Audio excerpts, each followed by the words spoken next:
First up on the list, not listening. Apparently the ladies don't like it when they're talking and talking and talking and we are not paying attention. I mean, I think that's what they say. I don't know. I wasn't listening. I knew it. But seriously, gents, we know that the ladies talk quite a bit more than we do. And we try to be good, I think, a lot of times listening to them, but we zone out. Our minds are elsewhere. Well, apparently this is a trait that a lot of them don't like because it makes them feel ignored. So what's the solution? Stop everything every time they're talking and give them 100% of your attention? No, I don't think that's possible. And I know I'm not going to do it. What works for me? I find when my wife and I are having an important conversation, what I do to show her I am fully present is I shut my computer. I make sure that my phone is in my pocket. I give her 100% of my attention. Thumbs up! Doesn't happen all the time, but whenever she knows, hey, this matters, she sees that I am present.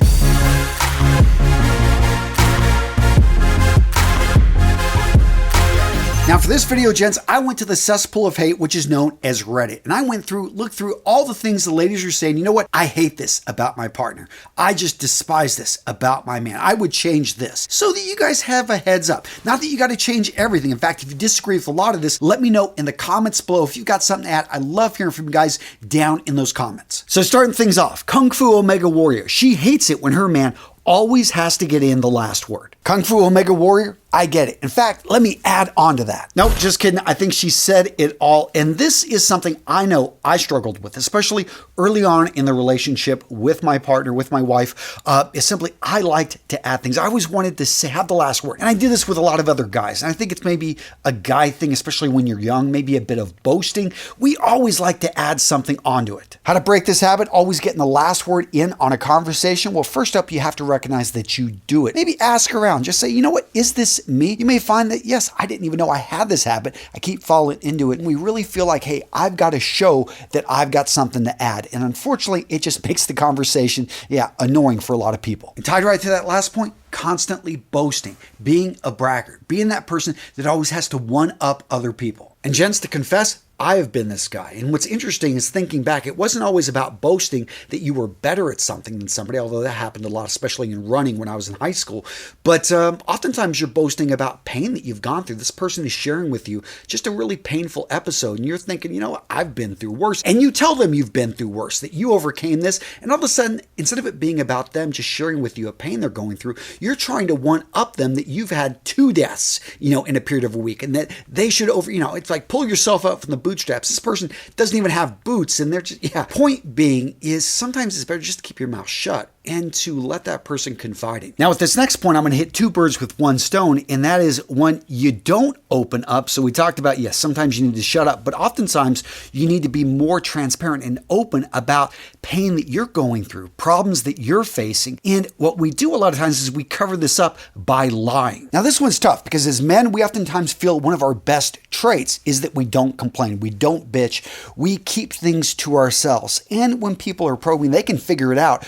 We try to, turn it away. We're like, no, nothing's wrong, babe. But things are wrong because you're stressed out at work. You just haven't been spending time in the gym. You're not able to get it up in the bedroom and you're making up excuses like, I just don't feel like it tonight. Yeah, and she's feeling dejected and she knows something is up. Now, gents, if this sounds like you, if you're dealing with ED, understand that 52% of men are going to deal with erectile dysfunction in their lifetime. A lot of guys are ashamed of it. They're never going to talk about it with their partners. They're not going to go see a doctor. They are going to just let this problem fester until it ruins their relationships. Guys, you want to stop lying to yourself and deal with the situation head on. That's why I bring you Roman, the sponsor of today's video. Seriously, gents, it's a new year and it's time for you to make a decision about dealing with your sexual health. Roman makes it convenient. Now, everything starts with the online evaluation, and treatment depends on gaining a prescription after a medical evaluation by a doctor or nurse practitioner on the Roman platform. As a digital health clinic for men, Roman utilizes U.S. licensed medical professionals. And in doing so, they provide effective FDA-approved treatments for erectile dysfunction. Free 2-day shipping, and every package is discreet when delivered right to your door. And by the way, Roman's a lot more than just ED. If you're dealing with hair loss, if you're dealing with premature ejaculation, they've got you covered. To get started, gents, I want you to go to getroman.com/RMRS. I'm going to put the link down in the description description of today's video. By using that link, you'll get $15 off your first month of ED treatment. So use that link, getroman.com/RMRS. A great company. I've worked for them for years. If you're dealing with man issues, check out Roman. Awesome company. Proud to support them. Next trait the ladies hate, the wandering eye. And there's a big difference between the wandering eye and just simply being a man and being distracted. I mean, you see a beautiful woman, I appreciate her for her beauty, but I leave it at that. Versus trying to make eye contact, versus trying to flirt, versus trying to have a conversation, taking it, yes, sometimes right in front of her. And it's something that many of us have fallen into, especially when we're in a relationship for a while. It makes us feel alive. It reminds us that, hey, we've still got it. We like that feeling. But you have to be careful with these interactions because, yes, you're just having fun, but those are yellow flags. I don't know. If you disagree with me, let me know in the comments below. But I'm a big believer in yellow flag, yellow flag, yellow flag, and you don't stop through those. And boom, you hit a red flag and you keep going right through. It's not just, yes, I know when I'm going to stop. But to me, I try to stop way before. That being said, you've had some of those conversations. You've had some of that flirting with that woman that, hey, just simply, you got her attention. Point being, I want to hear from you guys down in the comments if you disagree with this. But for me, in general, I try to be really careful because, I'm so damn good looking with, the wandering eye. Now, dovetailing off that last point, let's talk about arrogance. A lot of guys think that arrogance, confidence, aren't they the same thing?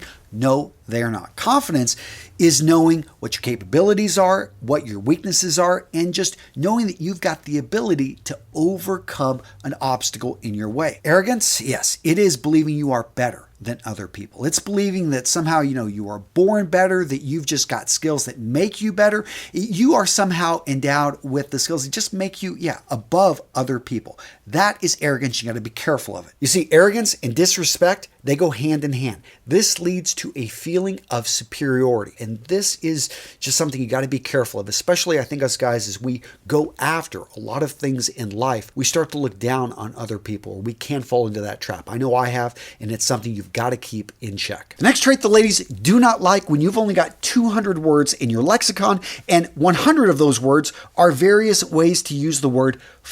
Seriously, I get it. You love that word. You can fit it into every sentence, but it just makes you come off as not intelligent. We can do so much better. I find the best way to add words to your vocabulary is to get passionate about a new subject and learn everything about it. Think about it. If you're into cars, you've got to learn all of these particular parts of the car, which you add to your lexicon. As I've gotten into fragrances, I've had to learn all of these words to be able to better describe the fragrances. And that's really, as you improve your vocabulary, you become better at description, at explaining, at speaking, at communicating. And that's really the base of this, is they want you to be a better communicator. Now with this next point, I know personally I'm still bad at this, and that is interrupting other people. And a lot of guys, we just step over the women in our lives because they're maybe a little bit more soft-spoken. When we have something to say, we really want to get that point across. We want to, we're tired of listening to them talk for 3 to 4 minutes to say something we think they could say in 3 seconds. Yes, and we jump in and we force the words in. But if we are constantly doing this, you saw woman after woman writing over on Reddit that they hate it when they are talked over. They are interrupted. I find sometimes I get really passionate, excited about something, and I have to jump in. I do this with other guys, with friends, and we seem to do this back and forth. Maybe it's the way that we communicate and interact. That being said, you got to be careful of people that aren't used to this. They don't communicate in that way. This is something that they hate it when they are talked over, when they are pushed aside. They view it as very confrontational. You want to become self-aware. I am aware that I am an interrupter, and it's hard when you know everything, right? I'm joking there. I don't know everything. I mean, I don't know a whole lot about knitting. Does it, any of you guys? I am the man who knits. Now, for this next point, I don't necessarily agree with it, and that is they want sometimes a yes or no answer to the question. And I think this really depends on the question itself. You know how people frame questions in a way that you're going to, basically be in trouble whether you say yes or no, and they're not allowing you to bring in, the circumstances, all the other information around it. Let me know in the comments. Agree, disagree? I personally don't like it, and I see why politicians sometimes skate the question or avoid it because they are put in a position where, they're going to lose no matter what they say, so they try to reframe the question. This is something lawyers are really good at, people that have studied the law law or understand debate. This one I couldn't jump on board with because I do feel sometimes that, yes, the way I have questions posed to me, I'm like, no, I'm not going to answer that one. Now, this next trait you probably knew would be on the list, and that is apparently we don't care as much about housework, helping around the house, all that other stuff. I get this, but yeah, I just find me and my wife have different standards in different areas of the house that we want clean and well taken care of. For me, the garage, the basement, those are really important to have everything organized, especially my tools and stuff like that. She's focusing on, bathrooms and stuff like that. I mean, it's like, I actually do keep the bathroom pretty clean, but I just find that we've got different standards, especially in the kitchen. She wants every dish washed immediately. For me, I want to build things up a bit and then wash it all at once a day. I think that that's perfectly fine. Again, guys, we've got different ways of interpreting this, but I feel in general, I don't know, are you pretty bad helping out around the house? And let's talk about selective memory. So I think I do a pretty good job remembering most things, especially when it comes to finances.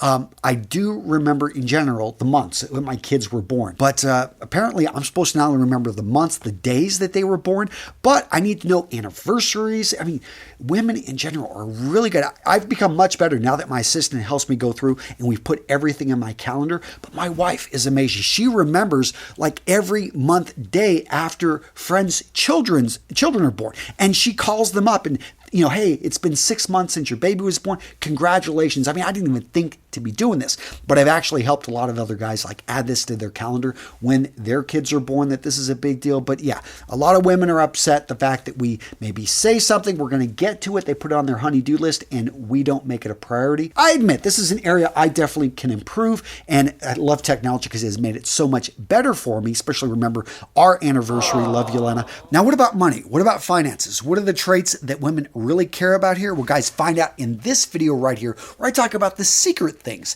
that women want, that they're just not going to tell you because, yeah, they're going to be perceived maybe as a gold digger. Guys, in this video, I had a lot of fun. Go check it out. I really like this one. It's a good one. Yeah, go check it out, guys, right here. Solid video. I will link to it in the description, and I'm going to hold it here for a couple more seconds.